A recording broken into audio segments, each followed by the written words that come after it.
All right, got the air box together. Missing the binder or the hose clamp for the carburetor. So I don't want it to suck in dirt, so I can't do anything for that. I got the carburetor all rebuilt, ready to put back in there. I got the air box. I took it all apart, cleaned it. I ended up doing some RTV to like seal the one connector, just because the seal was completely gone, or like the foam was just destroyed. So I RTV'd it. Noticed when I took the air filter off, I didn't realize it, but it's also supposed to have a cage that fits in there for the air filter to give the air filter support. And it fits in that little thing, and he doesn't have it, so I need to order that. I gotta wash the filter and see if the filter is still pretty good. It was super crusty. So gotta make sure these kids do maintenance on their air filter, especially with a brand new engine. Radiator, plumbed that back together. The one thing I noticed, they kept saying that the radiator would fall off, and I'm like, what do you mean the radiator would fall off? And they didn't know why. Well, there's missing the rubber grommets and the little crush sleeves, so when you mount this thing, it stays in place and has a little bit of like isolation there. They didn't have those. I think they just had bolts sitting there and maybe a washer, I don't know. So I gotta order those.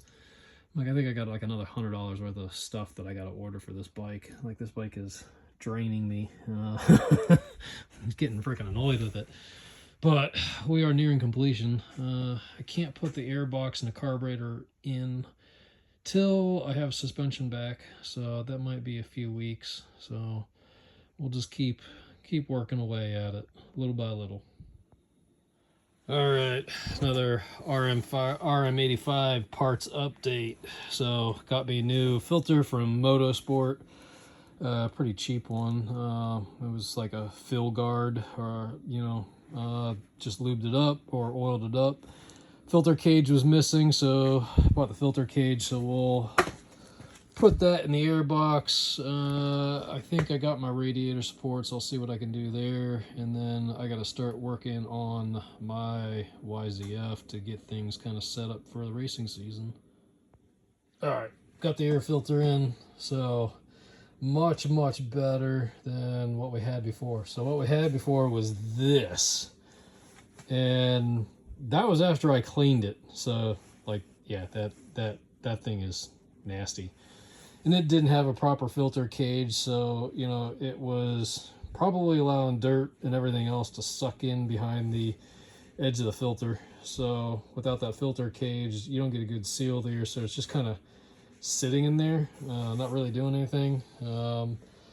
So yep, new filter. Ended up going with fill guard. I think it was only like 15, 17 bucks, something like that. So yeah, really pretty reasonable for an air filter. So since it's not my bike, I wanted to keep things kind of reasonable on cost. So all right, got the radiator attached, got the rubber grommets, the crush sleeve, put bolts in. So radiator will not go anywhere now. Solly had told me like the radiator would fall off. I'm like, what do you mean the radiator falls off? It should never fall off. So yep, so we got that fixed. It did order a clamp for the air boot, but it's not the right size. So the carburetor that I have is a Mikuni. I think it's supposed to come with a Keen, and the clamp that I ordered online is not the right size. So I gotta find just a simple hose clamp that'll fit to that. So not too big of a deal. Just got to order another part somewhere. I do think the hose clamp will fit the air boot for the KX though, so that works. So when I get to that one, I at least have that. I think that's it for tonight. I'll have to work on my YZ later.